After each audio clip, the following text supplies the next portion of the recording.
A man is like a two-story house. The first floor is equipped with an entrance and a living room.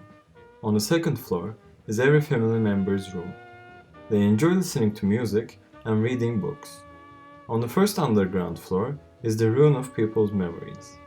The room filled with darkness is the second underground floor. How deep is it? Nobody knows.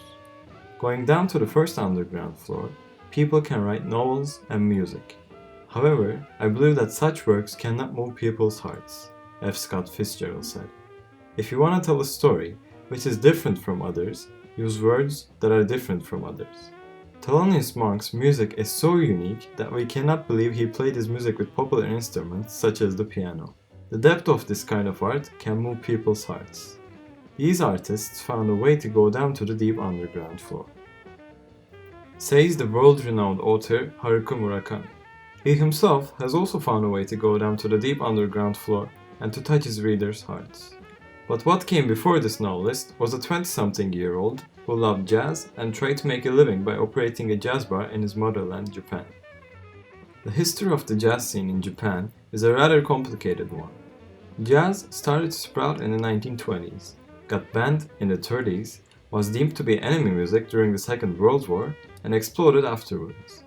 The explosion of the genre subsequent to the war was something Murakami got to experience in the 60s while he was growing up. I had my first encounter with jazz in 1964, when I was 15. Art Blakey and the Jazz Messengers performed in Kobe in January that year, and I got a ticket for a birthday present. This was the first time I really listened to jazz, and it bowled me over. I was thunderstruck. His love for music drove him to rebel against the path his parents had drawn for him.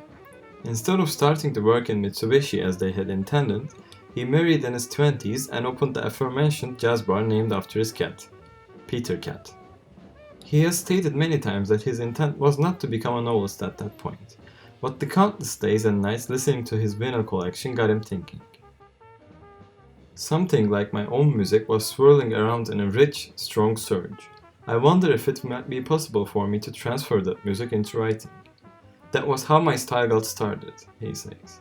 I closed my own jazz bar so I could be a man who can write novels as I like.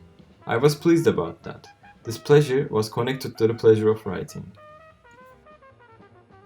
Luckily, he was good, very good actually at writing. So good that he could close the debt he had got himself into with the jazz bar. If you read my novels, then you may feel, I have the same experience as this narrative, or I have the same idea as this novel. It means that your narrative and mine sympathize, concord, and resonate together. Such happenings produce networks of people's souls and make narratives deeper, more relative. I think that this is the same with music, don't you? Excellent music moves our heart. And Murakami's work has both, the narrative and the music. If you're an avid jazz listener, you will find it easier to indulge in the lives of characters who have memories bound to Georgia on my mind, who listen to Bill Evans on their vinyls, or who casually refer to Thelonious Monk in their dialogues. The way Murakami integrates his love for jazz into his work is one of the things that make his take on magical realism special.